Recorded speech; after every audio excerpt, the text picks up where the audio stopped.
Hello guys, welcome back to my channel. And आज हम यहाँ पर बात करने वाले हैं डी नाइट लव सीरीज जीएलते सीरीज के एपिसोड 4 में क्या होने वाला है उसके बारे में।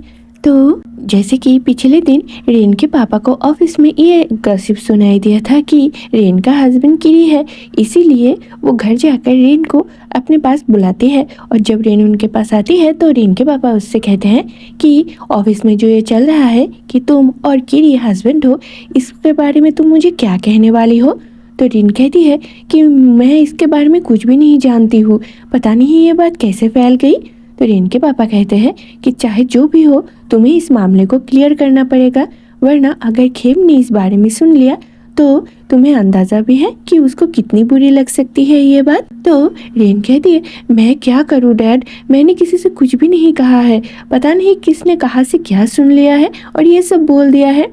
तो रेन के पापा उससे कहते हैं तो तुम्हें अच्छे से पता है ना कि तुम्हें क्या करना पड़ेगा, चाहे तुम्हें जो भी करना पड़े पर तुम्हें इस मामले को ज़रूर से क्लियर करना पड़ेगा।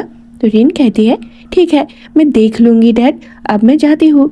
तो अगले सीन में हम देखते हैं कि रेन अपने मॉडर्न कार के साथ ऑफिस आती है, जिसको देखकर सभी उसको रिस्पेक्ट शो करते हैं और उसको हेलो भी कहते हैं। तो रेन भी सभी को हेलो कहती है और ऑफिस के अंदर चली जाती है। तो वो जब ऑफिस के अंदर आती है तो उसका असिस्टेंट उससे कहती है कि मिस्टर किरी आपके लिए ऑफिस रूम में वेट कर रहे हैं। तो रिन सोचती है कि मिस्टर किरी अब यहाँ पर क्या करने आए हैं, आज तो उनके साथ मेरा कोई मीटिंग नहीं है, तो फिर वो क्या लेने आए हैं यहाँ पर। जैसे कि रेन को कुछ दिनों से ये एहसास हो रहा था कि मिस्टर किरी उसके साथ थोड़ा सा फ्लर्टी बिहेव करने की कोशिश कर रहे हैं और शायद उसे इम्प्रेस करने की भी कोशिश कर रहे हैं, पर रेन अपने इस गट्स फीलिंग को इग्नोर ही कर देती है क्योंकि उसे लगता है कि उसे कुछ गलतफहमी हो रही है। पर जब अब बिना नोटिस के मिस्टर किरी उससे यहाँ पर मिलने आए हैं तो उसे थोड़ा सा डाउट होने लगती है, पर फिर भी वो अपनी क्यूरियोसिटी को अपने अंदर ही दबा लेती है और ऑफिस के रूम में चली जाती है, जहाँ पर वो देखती है मिस्टर किरी सोफे पर एक बड़ी सी फूलों की बुके लेकर बैठे हुए हैं। तो वो मिस्टर किरी से कहती है हेलो मिस्टर किरी, आप मुझसे क्यों मिलना चाह रहे थे। तो मिस्टर किरी उठकर खड़े हो जाते हैं और वो रेन के पास आकर वो फूलों का बुके रेन को देखकर कहती है कि मैं बस आपसे मिलने आई हुई थी क्योंकि मुझे आपसे कुछ बात करनी थी। तो रेन कहती है तो क्या हुआ, क्या आपको बिजनेस के रिगार्डिंग कुछ बात करनी है, क्या मैं लोगों को बुला लूँ मीटिंग के लिए। तो मिस्टर किरी कहते नहीं नहीं, मुझे बिजनेस के बारे में कोई बात नहीं करनी, मुझे थोड़ा सा पर्सनल बात करनी है आपसे। अब किरी की ये बात सुनकर रेन थोड़ा सा घबरा जाती है क्योंकि उसे लग रहा था कि जो उसका गट्स फीलिंग है कहीं वही सच तो नहीं होने वाली है, पर वो फिर भी चुप रहती है और मिस्टर किरी को बोलने देते हैं। तो मिस्टर किरी रेन से कहते हैं मैं तुमसे ये कहना चाह रहा था कि मैं तुम्हें बहुत दिनों से लाइक करता हूँ, मैं तुमसे प्यार भी करता हूँ, क्या तुम हम दोनों के रिश्ते को एक मौका देना चाहोगी। हम दोनों एक दूसरे के साथ अगर रहेंगे तो ये बहुत से लोगों के लिए जेलसी वाली फीलिंग होगी क्योंकि हम दोनों एक दूसरे के लिए बहुत ही ज़्यादा कंफर्टेबल हैं। अब रेन को ये बात सुनकर बहुत ही ज़्यादा शौक लगता है और उसे यह एहसास भी हो जाता है कि उसका गट्स फीलिंग कितनी सच है। तो रेन धीरे से मिस्टर किरी से कहते हैं कि मिस्टर किरी मैं आपकी फीलिंग्स की रिस्पेक्ट करती हूँ पर मैं आपके साथ नहीं रह सकती हूँ। तो मिस्टर किरी कहते क्यों नहीं रह सकती हो रेन, तुम्हारा तो कोई बॉयफ्रेंड भी नहीं है, तो तुम मेरे साथ क्यों नहीं रह सकती हो। तो रेन कहती है मैं आपके साथ इसलिए नहीं रह सकती हूँ क्योंकि मैं शादीशुदा हूँ, मेरे हस्बैंड है। अब रेन को ये बात एक्सेप्ट करने के लिए बहुत ही ज़्यादा गट्स की ज़रूरत पड़ी थी, जैसे कि वो ये एक्सेप्ट करना ही नहीं चाहती थी कि वो मैरिड है। तो मिस्टर की ये बात सुनकर बहुत ही ज़्यादा शॉक हो जाती है क्योंकि नेट पे और न ही कहीं बाहर ये बात फैली थी कि रेन शादीशुदा है। तो पहले तो मिस्टर किरी इस बात पर भरोसा नहीं करना चाहते और वो रेन से कहते हैं तुम झूठ बोल रही हो ना, क्योंकि मैंने कहीं पे भी तुम्हारी शादी की बात नहीं सुनी है, तो तुम कैसे ये कह सकते हो कि तुम शादीशुदा हो। तो रेन कहती है कि मैंने अपनी शादी की बात बाहर किसी को भी नहीं बताया है, इसीलिए कोई ये नहीं जानता है कि मैं शादीशुदा हूँ। तो जैसे कि मिस्टर किरी थोड़ा सा सेंसिबल इंसान है, इसीलिए वो रेन की बात समझ जाती है और वो चुपचाप वहाँ से चली जाती है। अब रीन को ये डर लगता है कि मिस्टर किरी उसकी इस बात से गुस्सा न हो जाए, क्योंकि मिस्टर किरी उसका एक बहुत ही ज़्यादा इम्पोर्टेंट क्लाइंट है और उनका मिस्टर किरी के साथ रिलेशनशिप इतना बुरा भी नहीं है, पर वो अब इसमें कुछ कर भी नहीं सकती थी। इधर मिस्टर किरी का दिल टूट चुका था और वो किसी के पास जाना चाहते थे जो कि उसको संभाल पाए इस वक्त। तो नेक्स्ट सीन में हम मिस्टर किरी को किसी के रूम के दरवाजे के सामने देखते हैं, जो कि दरवाज़ा खोलकर उसे हक कर लेते हैं और ये भाई है जो कि रेन का एक्स है। तो वो मिस्टर किरी को हक करके उससे कहते हैं, पी किरी, मैं आपको कब से मिस कर रही थी, मैंने आपको कब से नहीं देखा है। तो मिस्टर किरी कहते हैं, हाँ तभी तो मैं तुमसे मिलने आया हूँ। तो मिस्टर किरी के हाथों में जो फूले का बुक्के है वो देखकर भाई उससे कहती है कि ये आप मेरे लिए लेकर आए हो। तो मिस्टर किरी सोचते हैं कि ये किसी के ना किसी के काम तो आएगा, इन्हें ही दे देती हूँ, शायद ये खुश हो जाए ये देखकर। तो मिस्टर किरी कहते हैं, हाँ ये तुम्हारे लिए है। तो पाई वो फूलों का बुके ले लेती है पर उसे छींक आने लगती है। तो पाई मिस्टर किरी से कहते हैं, सॉरी पी किरी, आपको तो पता ही है ना कि मुझे फूलों से एलर्जी है। तो मिस्टर किरी को याद आ जाती है कि हाँ सच में ही पाई को इससे एलर्जी है, इसलिए वो फूलों का बुके लेकर डस्टबिन में थ्रो कर देते हैं और उससे कहते हैं, सॉरी पाई, मुझे याद नहीं रही। तो पाई उससे कहती है, कोई बात नहीं पी किरी, मैं समझती हूँ कि आपको याद नहीं रहा होगा, कोई बात नहीं, अब घर के अंदर आ जाइए। तो किरी पाई के साथ घर के अंदर चली जाती है और उन दोनों के बीच में हमें थोड़ा सा क्यूट और रोमांटिक सीन भी दिखाया जाता है। जैसे कि किरी का मूड खराब था तो पाई को तो ये पता नहीं है कि किरी यहाँ पर क्या करने आई है, तो वो किरी का मूड फ्रेश करने की कोशिश करती है। इधर रेन ऑफिस में काम कर रही थी और वो खेम को भी बहुत सारे काम करने के लिए कह कर रखी हुई थी, तो खेम भी अपना काम कर ही रही थी। तो रेन का असिस्टेंट तभी आकर खेम से कहती है कि बॉस रेन ने आपको उनके कमरे में बुलाया है, क्या आपने लंच कर लिया है। तो खेम कहती है, नहीं मैंने तो लंच नहीं किया है। तो वो रिन से मिलने उसके ऑफिस के रूम में चली जाती है। तो वो देखती है कि रिन अपने टेबल पे बैठकर काम कर रही है। तो खेम रिन के पास जाती है और उसे बिना कहे ही उसके लिप्स पर किस कर देती है। अब खेम के इस सडन किस से रिन हैरान हो जाती है और वो मिरर निकालकर अपने लिप्स को देखने लगती है कि कहीं उसका लिपस्टिक स्मैश तो नहीं हो गया है, क्योंकि खेम जब भी रिन को किस करती है वो बहुत ही हार्शली किस करती है रिन को। तो रिन खेम को डांट कर कहती है, ये तुमने क्या किया है, अगर किसी ने देख लिया तो खेम कहते हैं, तो क्या हुआ, मैं बस अपने वाइफ को किस कर रही थी, अब क्या मैं अपनी वाइफ को भी किस भी नहीं कर सकती हूँ। तो रिन कहती है, ये ऑफिस है खेम, थोड़ा सा तो ख्याल रखा करो।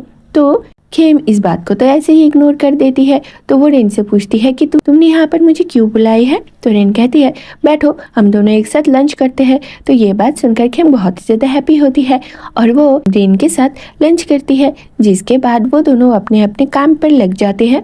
पर शायद खेम को ऑफिस में रेन और किरी को लेकर कुछ बात ही सुनाई देती है, जिस वजह से वो थोड़ी सी सैड हो जाती है।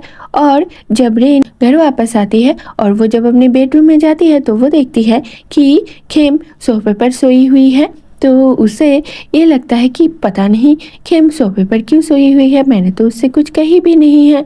पर वो खेम को कुछ नहीं कहती, वो भी सो जाती है। पर जब अगले दिन सुबह वो नींद से जागती है तभी भी वो खेम को ना तो बेड पर और ना तो सोफे पर कहीं पर भी नहीं देखती है। तो उसे क्यूरियोसिटी होती है कि आखिर खेम गई तो गई कहाँ। पर वो फिर भी फ्रेश अप होकर नीचे आ जाती है और वो अपने पापा से पूछती है कि आपको पता है कि खेम कहाँ पर है, क्योंकि वो रूम में तो नहीं है। तो रिन के पापा उससे कहते हैं, हाँ वो तो ऑफिस के लिए निकल गई है। तो ये बात सुनकर रिन भी जल्दी से जल्दी ऑफिस के लिए निकल जाती है।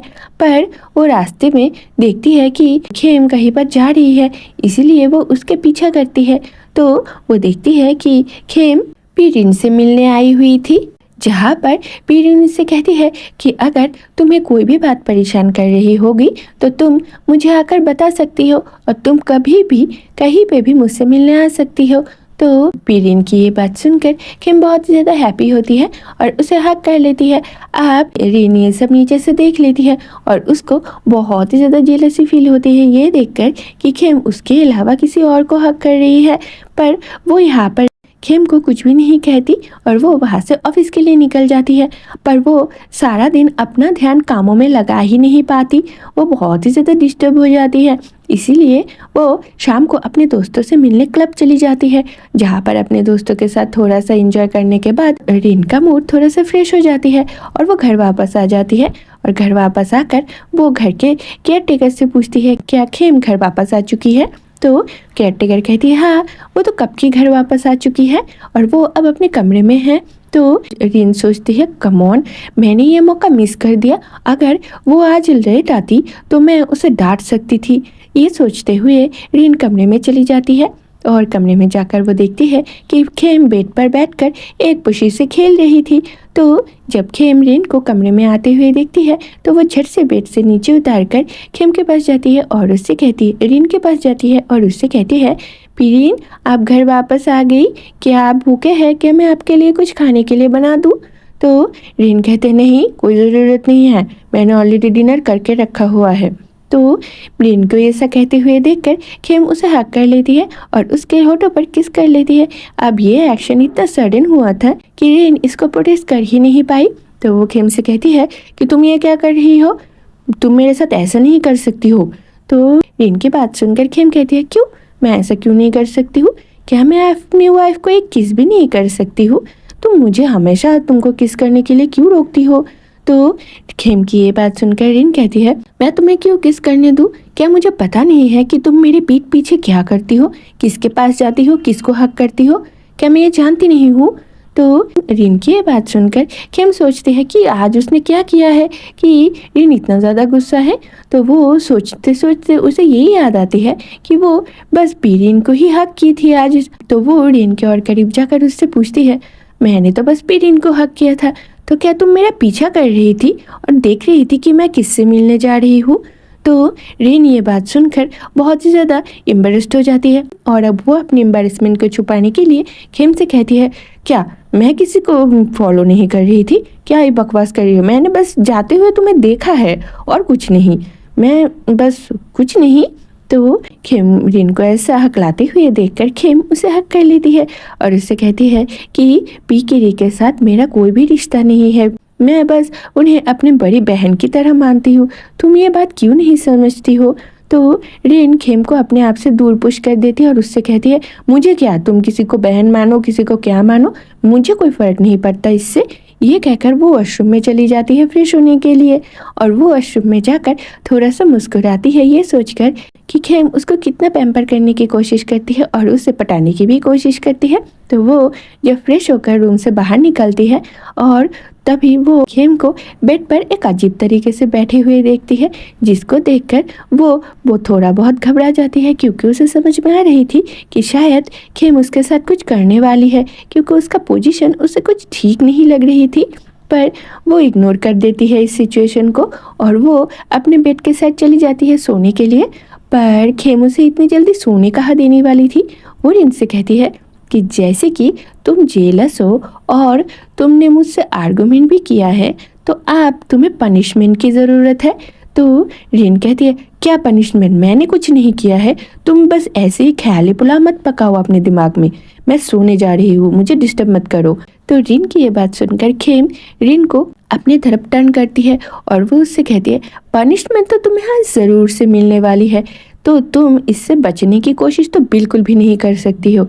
ये कहकर खेम रेन के होठों पर किस करती है और उसे पैशनेटली किस करने लगती है और रेन की पूरी लिप्स कुछ ही देर में खेम के कब्जे में आ जाती है। अब रेन पहले तो खेम को रोकने की कोशिश करती है, पर जैसे कि उसके बॉडी में भी खेम के किस से कुछ हरकतें होने लगी थी, इसीलिए वो बाद में खेम को नहीं रोकती और खेम को वो अपने साथ वो सब कुछ करने देती है जो कि खेम उसके साथ करना चाह रही थी, क्योंकि खेम को रेजिस्ट करना आजकल रेन के लिए बहुत ही ज़्यादा मुश्किल होता जा रहा है। तो देखते हैं मैंने जैसा बताया है वैसा कितना होता है। मैंने बस छोटी सी स्पॉइलर देने की कोशिश की है। सो के गाइस, आज की इस वीडियो में बस इतना ही। तो मिलता है अगली वीडियो में किसी और नए भी स्टोरी के साथ। तब तक के लिए बाय बाय दोस्तों।